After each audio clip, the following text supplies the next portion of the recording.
Hey everybody, what's going on? I am Captain, and today I'm going to show you my Doom racks.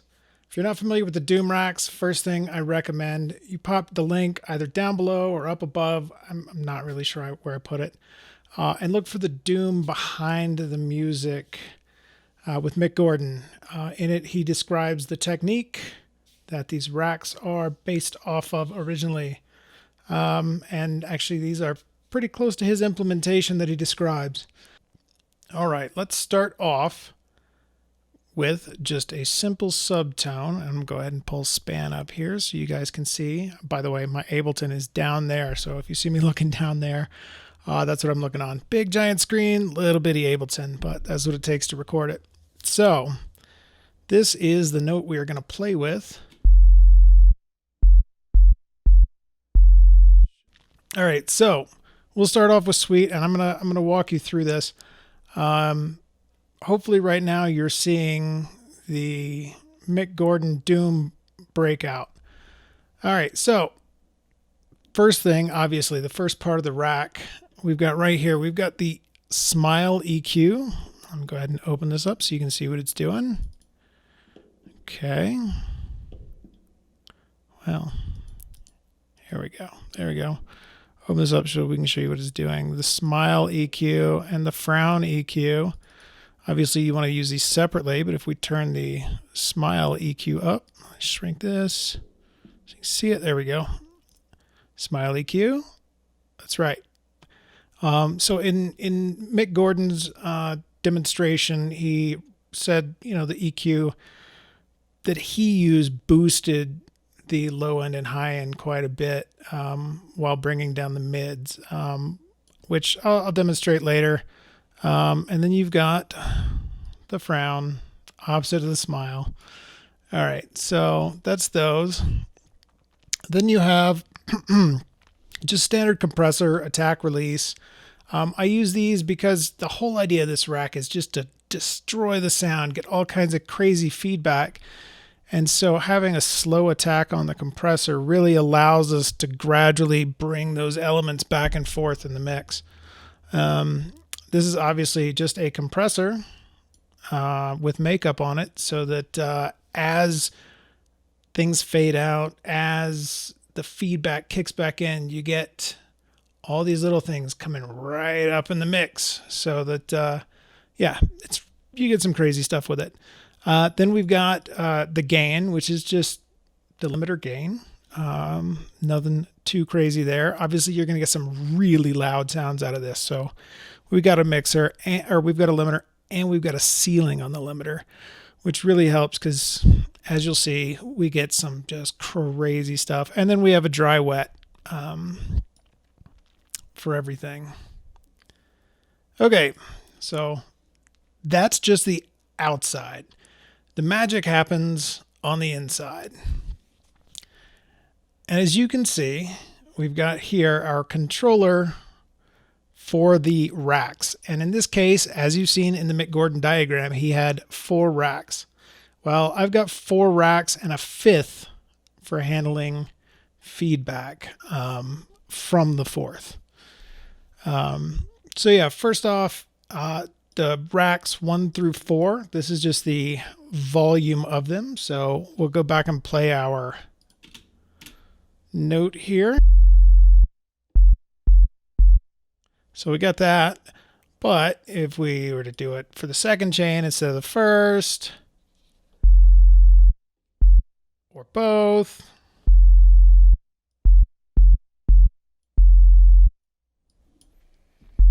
obviously not a whole lot going on just yet, but those are your levels.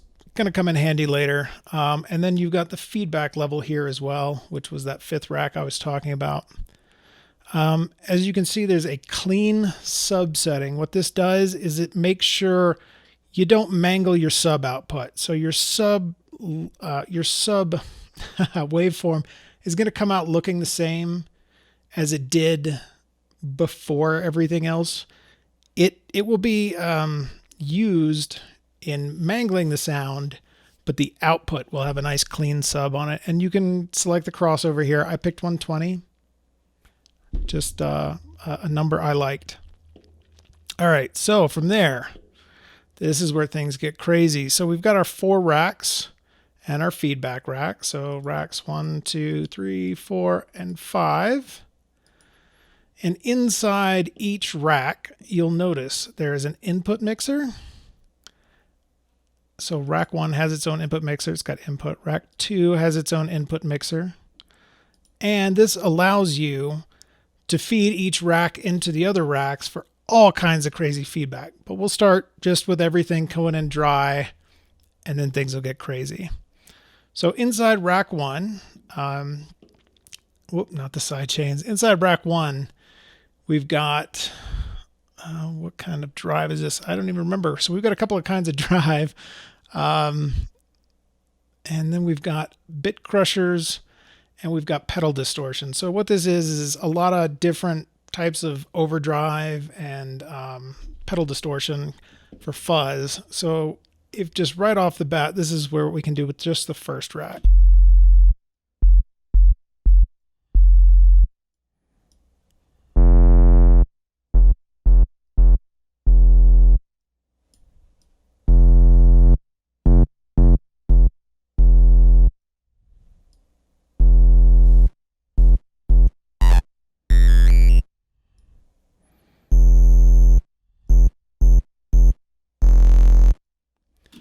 So as you can see, we're starting to destroy that signal pretty nicely. All right. Now, I'm going to go ahead and add chain 2 volume to the mix. We're going to go to the second rack. And we're going to input the first rack's input or output. So rack 1 now feeds into rack 2, as well as the, well, actually, let's go ahead and kill this original input.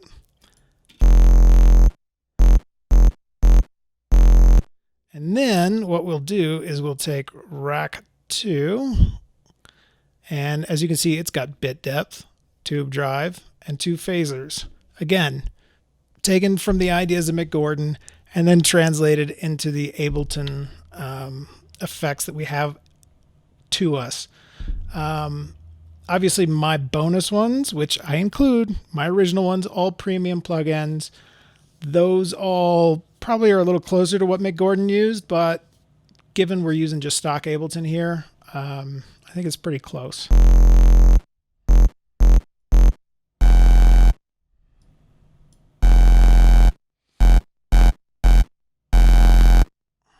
So as you can see, we're starting to get a little stereo with the phasing. All right, and now, I mentioned this, the side chaining. This is where things get crazy, and this is kind of something Mick Gordon doesn't have in his, but I really liked it. I guess he didn't also have all of the mixers being able to feed back into each other, but I really enjoyed the ability to do that, so I went ahead and included it. But say we want rack 2 to only have rack 2 sounds. So what I'll do, I'll put the side chain coming in from rack 1, and so only what's after the rack 1 signal will be included in the rack 2 output.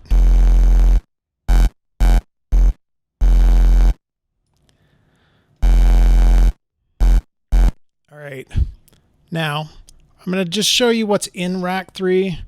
Rack 3, we've got a tape delay, we've got a tube drive, another tape input. So I use this for tape distortion, and then we've got a spring reverb using convolution reverb, and then rack 4 is amp distortion, and this is pretty cool. The envelope from the incoming sound input changes. Well, here, I'll just show you. Let's crack this open because it's neat. It's also taking up a lot of processor. I guess you guys can see up there, it's really not that much, but when it first loads some of this, it's a little slow. All right, so inside here,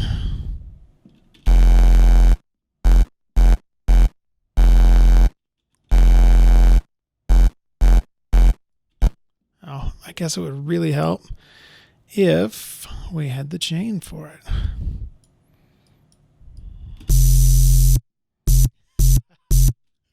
Yeah, we could get nasty with this one all day long. So the feedback, this is what it does. We'll turn the feedback up.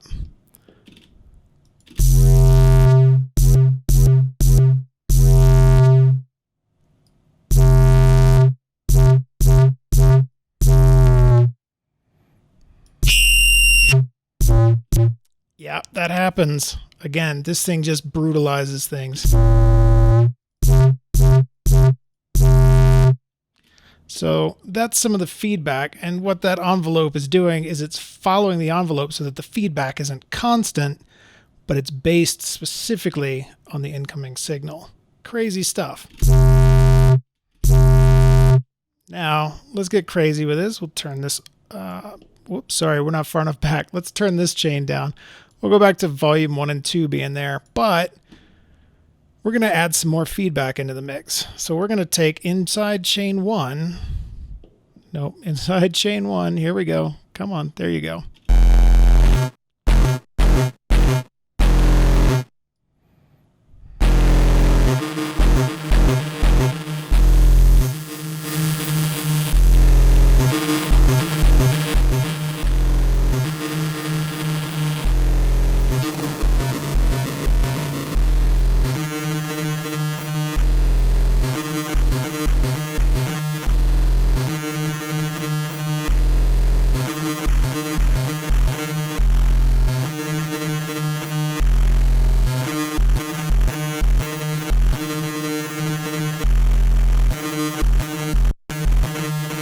All right, I got to cut that off since we've got so much feedback going.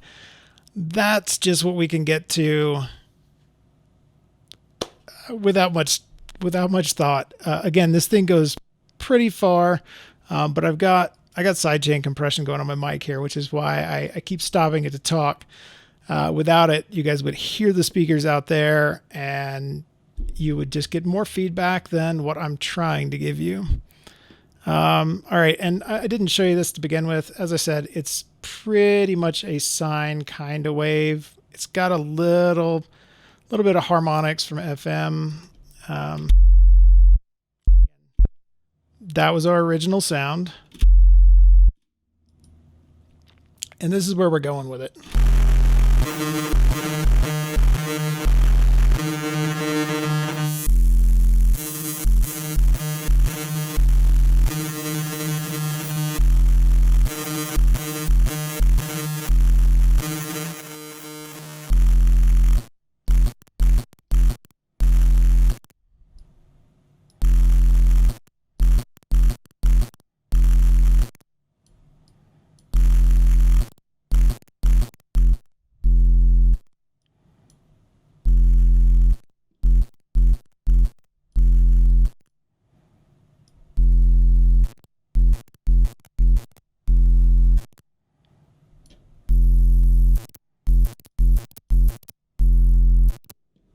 Try and get a little distortion out of that bit depth. So yeah, we're running at 2 bits right here, which is nothing but loud signal pretty much. I guess it's one step from nothing but loud signal, but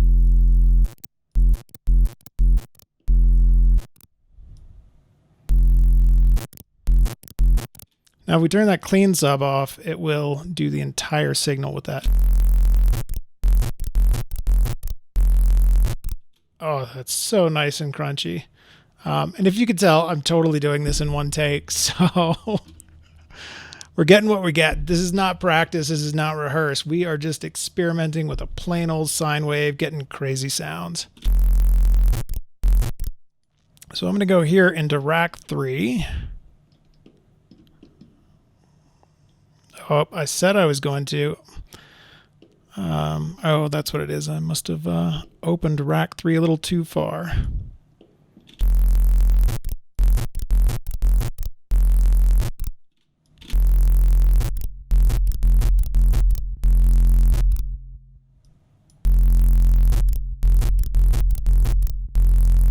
Really like those crispy sounds we're getting on top there. That's pretty nice.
right, sorry, I gotta wait for that. As you can see, this thing just gets more and more and more crazy the more you feed it back into itself, the more you adjust the side chain to duck out the other signals.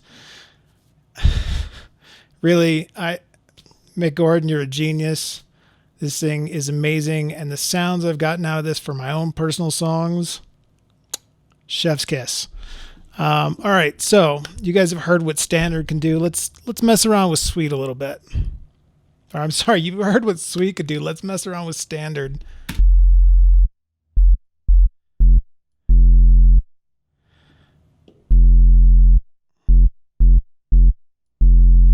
So we don't have some things like max. We don't have impulse response on this. We don't have access to some of Ableton's effects, but we have most of it or a close facsimile thereof, so you can still get some crazy sounds out of this.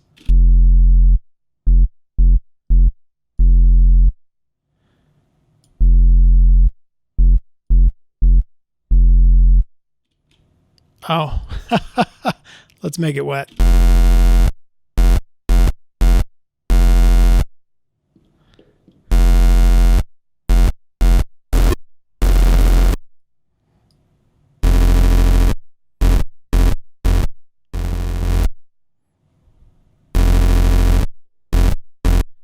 Try and get some of that original signal back in the mix. All right, so let's get a little feedback going in here. So one thing you will notice, there is not a fifth feedback channel in this, and that's because we don't have max for live, and max for live is where the envelope follower comes in, and all of the feedback otherwise can be handled in the mixer here. So there was no need to add that. All right, we'll go to rack 4.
Again, Mick Gordon, you're a genius.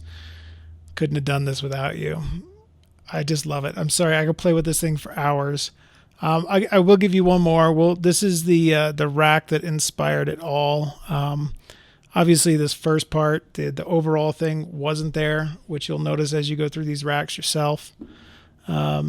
So this is the original Doom rack. I'm going to go ahead and close this part off just so I don't play with it. Oh, we do need it all the way wet, though.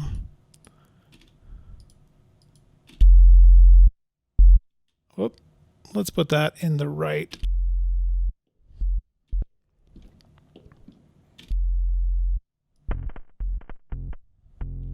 So you'll notice these have premium plugins. In this case, we're using Trash 2 for distortion. We're using radiator for a little bit of warmth and drive. This is just a standard bit depth, I think. And then the pedal is the same.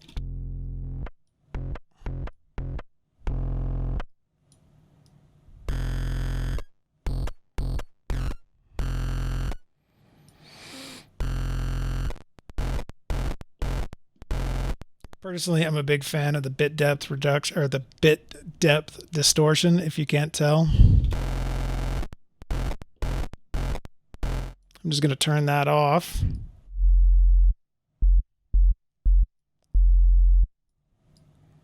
And then just feed it all the way into rack 2 and we'll get the sound that way.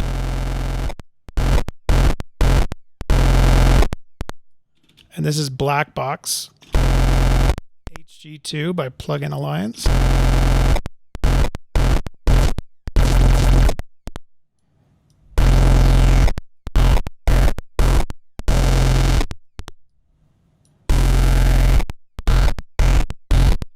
And now I'm just going to take that and we're going to feed that over here all the way into chain 3. And in chain 3, we're going to get our input from rack 2.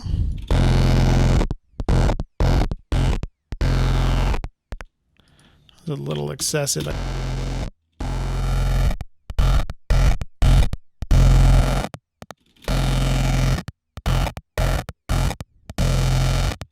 Okay, now let's start throwing in some echo and feedback.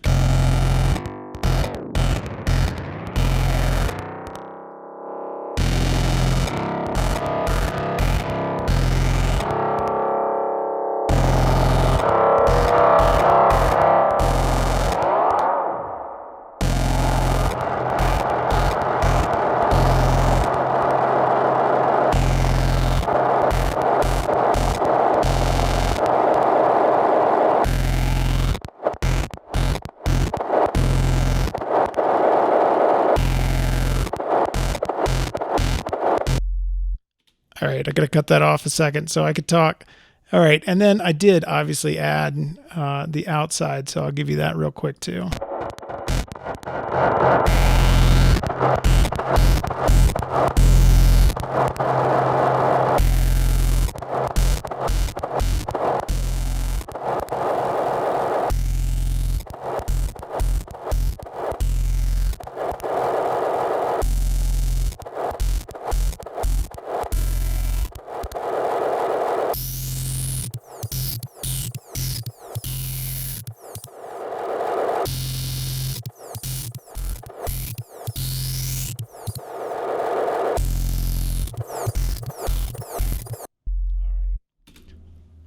So that one didn't get quite as interesting as the other two.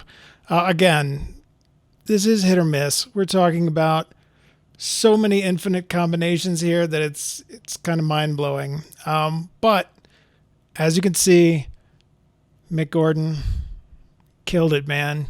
So this is my implementation. I hope you guys really enjoy it. Obviously, it is for sale. I guess I probably should have started with that. But it is for sale. There is an introductory price, or there was, depending on how late you watch this. But yeah, that's it. I am Captain. That was the Doom Racks. I hope you have a wonderful day.